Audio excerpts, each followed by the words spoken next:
Mes chers compatriotes, Emmanuel Macron est président du Conseil de l'Union européenne pour 6 mois depuis le 1er janvier.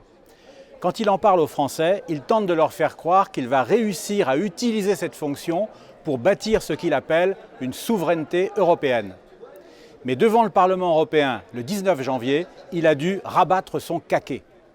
Il n'a pas osé évoquer son rêve de souveraineté européenne. Et pour cause, il sait que plusieurs États membres de l'Union n'en veulent pas, comme la Hongrie et la Pologne.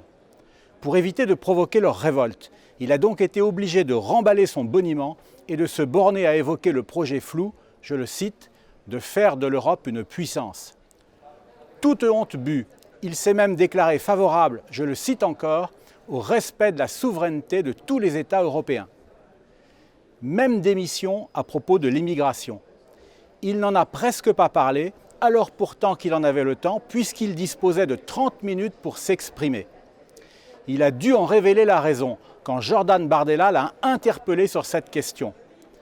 Avec une certaine gêne qu'il a tenté de camoufler sous une agressivité déplacée, Macron a avoué que plusieurs États européens bloquent le projet de pacte migratoire européen qu'il soutient.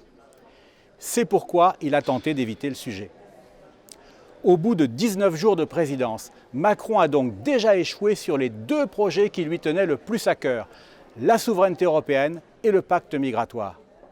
Il a eu beau s'agiter et faire des effets de manche, chacun l'a compris dans l'hémicycle.